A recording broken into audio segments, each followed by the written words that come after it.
Highway 7 is likely the most dangerous road in Lafayette County. With multiple deaths in less than 6 months, it has been a long battle to improve the highway. The 7-9 split roundabout is the first step in making it a safer roadway. Now that the roundabout is open to traffic, we spoke with LHS students and Mayor Robyn Tannehill on the history and significance of this new update. To be honest, at first I thought it was going to be very bad. I didn't like it as much at first, but now that I got used to it, it turns out that it makes traffic easier to actually go through instead of like having to stop and then go back in, going in and out of Water Valley.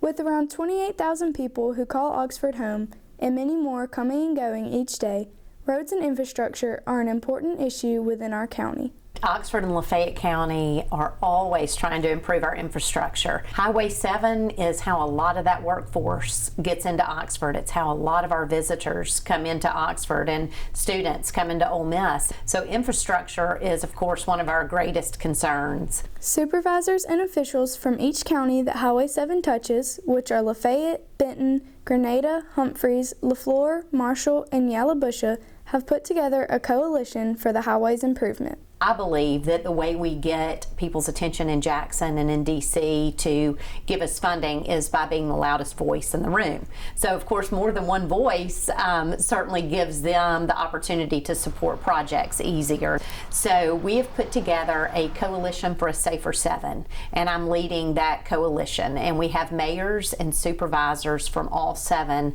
of those counties. Officials from the coalition put together a request letter asking the state for immediate funding for Highway 7. We've watched projects across the state be addressed in much shorter time periods, and so I'm frustrated with the lack of attention that our state leaders have shown towards this project, to the disregard for all of the safety issues, the lives lost.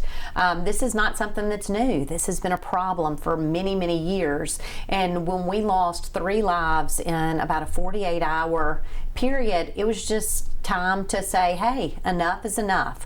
We want your attention to this project. The coalition was successful in getting MDOT's attention to the 7-9 split roundabout, and together with the funding from the state legislature, construction began in October 2021. MDOT has a budget that's set aside by the state legislature to use for roads and bridges and infrastructure across the state.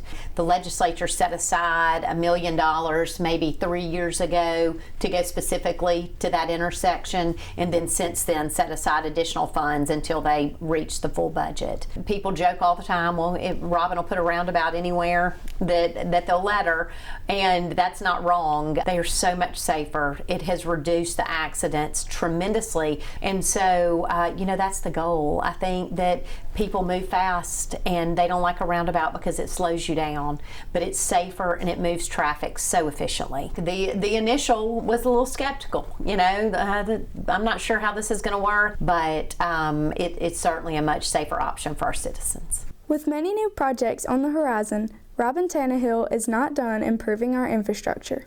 The first, and the one that has funding readily available and that is in the engineering stage right now, is the Highway 7 University Avenue. That is such a dangerous intersection that works so poorly, and we're excited that we have gotten $5 million from the state legislature. The city is putting in $1 million, the county is putting in $1 million, and then MDOT will pay for the rest of the project. We also are looking at plans right now to connect Piggy's Road to Oxford Commons, and we are looking at several different connection points, but possibly to Ed Perry Boulevard, which is what the conference center is on, giving people from that University Avenue side of town another means of ingress and egress to Oxford Commons.